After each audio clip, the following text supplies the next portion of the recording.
pour qu'on n'arrête personne de tous ceux qui commettent les crimes en RDC.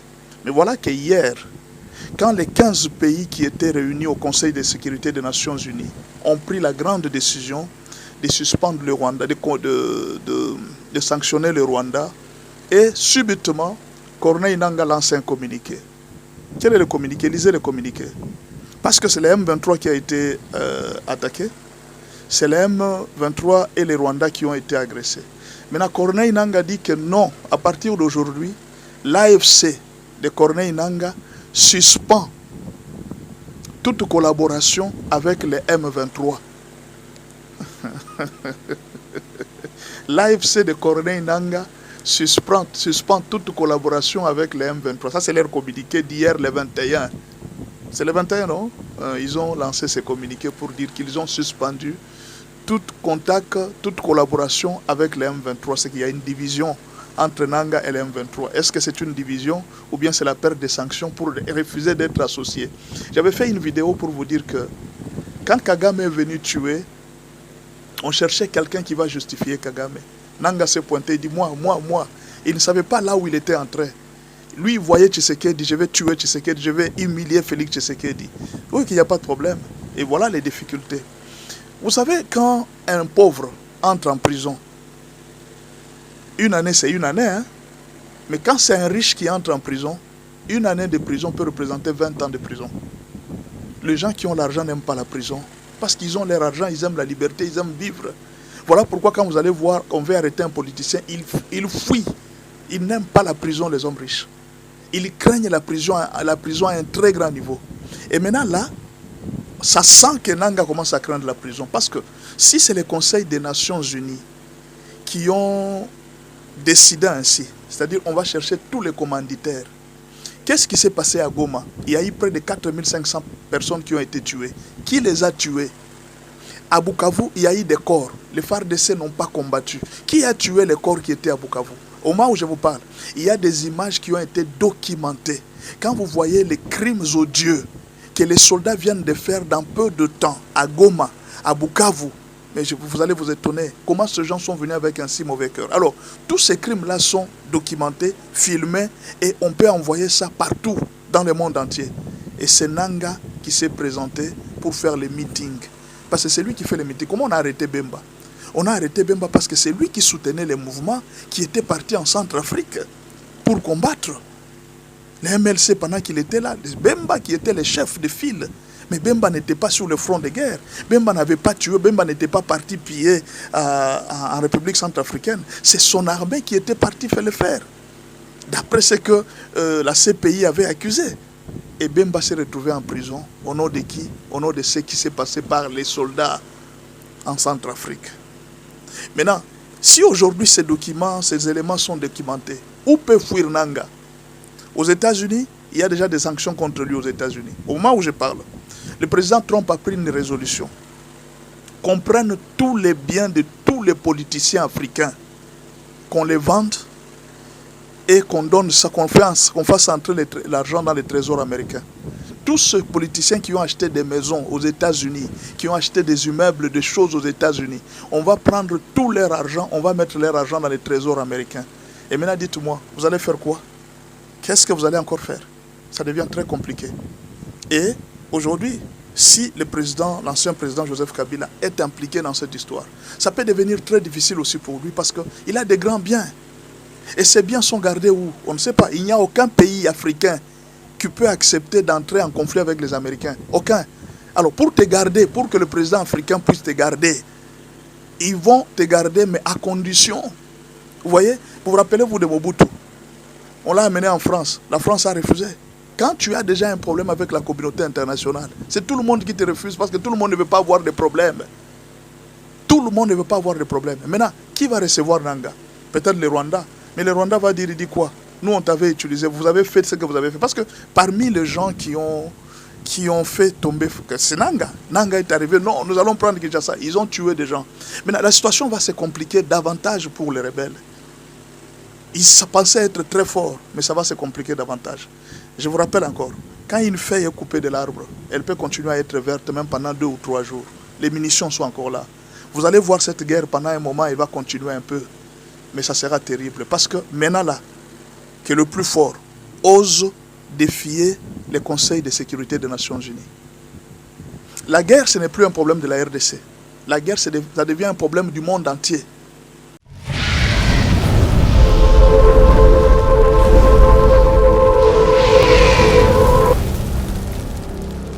Alors, beaucoup de choses commencent à bouger déjà.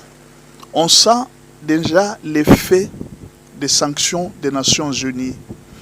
Beaucoup de Congolais, quand on leur dit que voilà, le président Félix Tshisekedi est en train de faire des voyages pour aller en Occident, vous ne comprenez pas. Ce sont les Occidentaux qui alimentent les conflits en RDC. Il fallait combattre à la source. Vous savez, quand quelqu'un vous jette une pierre, il ne faut pas vous rester au niveau de commencer à suivre la pierre, commencer à frapper la pierre. Pourquoi tu m'as frappé? Non. Il faut suivre la personne qui vous a lancé la pierre. C'est ça le problème. La pierre de la guerre en RDC ne venait pas du Rwanda, ça venait de l'Occident, des Nations Unies. C'est là que tout s'était décidé. C'est là qu'on avait fait bloquer les rapports mapping pour qu'on arrête personne de tous ceux qui commettent les crimes en RDC. Mais voilà que hier, quand les 15 pays qui étaient réunis au Conseil de sécurité des Nations Unies ont pris la grande décision de suspendre le Rwanda, de sanctionner le Rwanda, et subitement, Corneille Nangaa lance un communiqué. Quel est le communiqué? Lisez le communiqué. Parce que c'est le M23 qui a été attaqué. C'est le M23 et les Rwandais qui ont été agressés. Maintenant, Corneille Nangaa dit que non, à partir d'aujourd'hui, l'AFC de Corneille Nangaa suspend toute collaboration avec les M23. L'AFC de Corneille Nangaa suspend toute collaboration avec les M23. Ça, c'est leur communiqué d'hier, le 21. C'est le 21, non? Ils ont lancé ces communiqués pour dire qu'ils ont suspendu tout contact, toute collaboration avec les M23. C'est qu'il y a une division entre Nangaa et les M23. Est-ce que c'est une division ou bien c'est la perte des sanctions pour refuser d'être associé? J'avais fait une vidéo pour vous dire que quand Kagame est venu tuer, on cherchait quelqu'un qui va justifier Kagame. Nangaa s'est pointé, il dit moi. Il ne savait pas là où il était entré. Lui, il voyait Tshisekedi, je vais tuer Tshisekedi, je vais humilier Félix Tshisekedi. Oui, qu'il n'y a pas de problème. Et voilà les difficultés. Vous savez, quand un pauvre entre en prison, une année, c'est une année, hein? Mais quand c'est un riche qui entre en prison, une année de prison peut représenter 20 ans de prison. Les gens qui ont l'argent n'aiment pas la prison. Parce qu'ils ont leur argent, ils aiment la liberté, ils aiment vivre. Voilà pourquoi quand vous allez voir qu'on veut arrêter un politicien, il fuit. Ils n'aiment pas la prison, les hommes riches. Ils craignent la prison à un très grand niveau. Et maintenant là, ça sent que Nangaa commence à craindre la prison. Parce que si c'est le Conseil des Nations Unies qui ont décidé ainsi, c'est-à-dire on va chercher tous les commanditaires. Qu'est-ce qui s'est passé à Goma? Il y a eu près de 4500 personnes qui ont été tuées. Qui les a tuées? À Bukavu, il y a eu des corps. Les FARDC n'ont pas combattu. Qui a tué les corps qui étaient à Bukavu? Au moment où je vous parle, il y a des images qui ont été documentées. Quand vous voyez les crimes odieux que les soldats viennent de faire dans peu de temps à Goma, à Bukavu, mais vous allez vous étonner comment ces gens sont venus avec un si mauvais cœur. Alors, tous ces crimes-là sont documentés, filmés, et on peut envoyer ça partout dans le monde entier. Et c'est Nangaa qui s'est présenté pour faire les meetings. Parce que c'est lui qui fait les meetings. Comment on a arrêté Bemba? On a arrêté Bemba parce que c'est lui qui soutenait les mouvements qui étaient partis en Centrafrique pour combattre les MLC pendant qu'il était là. Bemba qui était le chef de file. Mais Bemba n'était pas sur le front de guerre. Bemba n'avait pas tué, Bemba n'était pas parti piller en République centrafricaine. C'est son armée qui était partie faire le faire. D'après ce que la CPI avait accusé. Et Bemba s'est retrouvé en prison. Au nom de qui? Au nom de ce qui s'est passé par les soldats en Centrafrique. Maintenant, si aujourd'hui ces documents, ces éléments sont documentés, où peut fuir Nangaa? Aux États-Unis, il y a déjà des sanctions contre lui aux États-Unis. Au moment où je parle, le président Trump a pris une résolution qu'on prenne tous les biens de tous les politiciens africains, qu'on les vende et qu'on donne ça, qu'on fasse entrer l'argent dans les trésors américains. Tous ces politiciens qui ont acheté des maisons aux États-Unis, qui ont acheté des immeubles, des choses aux États-Unis, on va prendre tout leur argent, on va mettre leur argent dans les trésors américains. Et maintenant, dites-moi, vous allez faire quoi? Qu'est-ce que vous allez encore faire? Ça devient très compliqué. Et Aujourd'hui, si l'ancien président Joseph Kabila est impliqué dans cette histoire, ça peut devenir très difficile aussi pour lui parce qu'il a des grands biens. Et ces biens sont gardés où? On ne sait pas. Il n'y a aucun pays africain qui peut accepter d'entrer en conflit avec les Américains. Aucun. Alors pour te garder, pour que le président africain puisse te garder, ils vont te garder, mais à condition. Vous voyez, vous vous rappelez-vous de Mobutu? On l'a amené en France. La France a refusé. Quand tu as déjà un problème avec la communauté internationale, c'est tout le monde qui te refuse parce que tout le monde ne veut pas avoir de problème. Tout le monde ne veut pas avoir de problème. Maintenant, qui va recevoir Nanga? Peut-être le Rwanda. Mais le Rwanda va dire, il dit quoi? Nous, on t'avait utilisé, vous avez fait ce que vous avez fait. Parce que parmi les gens qui ont fait tomber, c'est Nanga. Nanga est arrivé, non, nous allons prendre Kinshasa. Ils ont tué des gens. Maintenant, la situation va se compliquer davantage pour les rebelles. Ils pensaient être très forts, mais ça va se compliquer davantage. Je vous rappelle encore, quand une feuille est coupée de l'arbre, elle peut continuer à être verte même pendant 2 ou 3 jours. Les munitions sont encore là. Vous allez voir cette guerre pendant un moment, elle va continuer un peu. Mais ça sera terrible. Parce que maintenant là, que le plus fort ose défier les conseils de sécurité des Nations Unies. La guerre, ce n'est plus un problème de la RDC.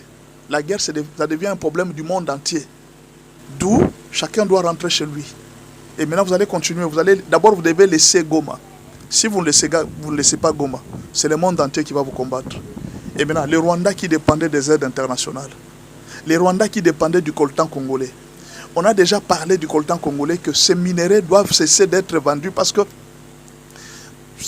cesser d'être vendus par le Rwanda. Maintenant, qu'est-ce qui va se passer? Je vous avais dit, ça peut arriver que Nanga puisse prendre le pouvoir à Kinshasa. C'est possible parce que toute autorité vient de Dieu. Maintenant, si c'est là raté, est-ce que Nanga ne peut pas payer le plus grand prix? J'avais fait cette analyse et beaucoup de gens ont dit, attendez, rêvez, vous allez voir ce que nous allons faire. Bon, il n'y a pas de problème, nous continuons à rêver. Mais c'est au moins, on ne peut pas s'empêcher de donner des conseils à quelqu'un.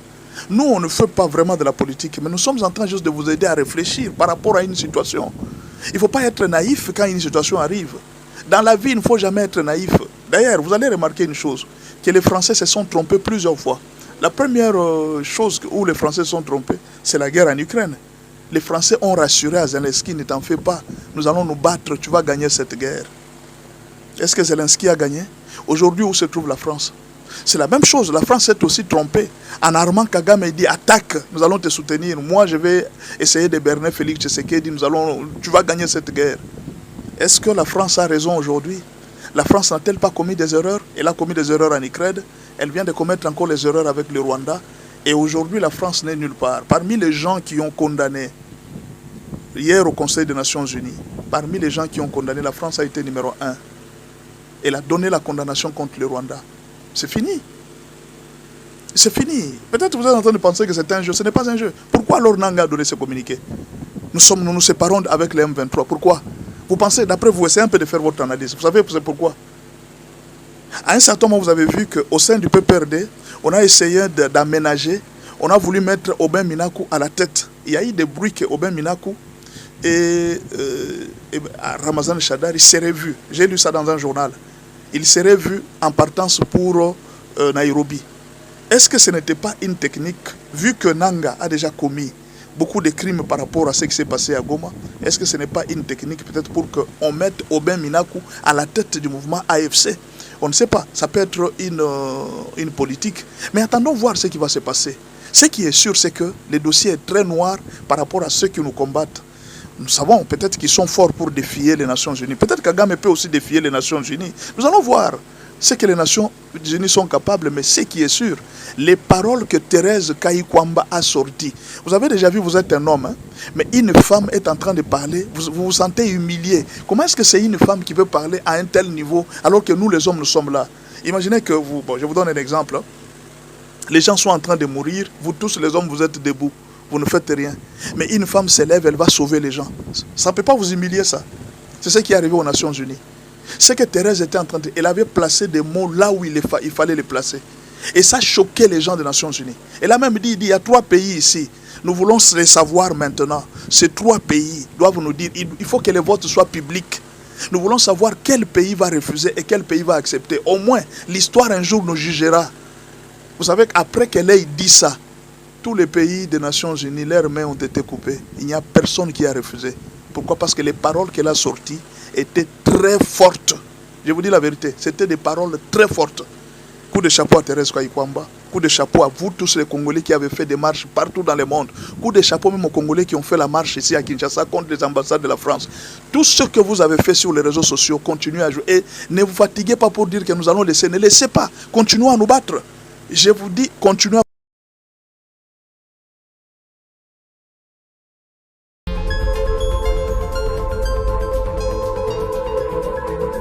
Mon papa, vous constatez là-bas, c'est la guerre ici. Les militaires sont devant nous là-bas. Nous sommes à moins de 10 km d'ici, dans la cité de Saké.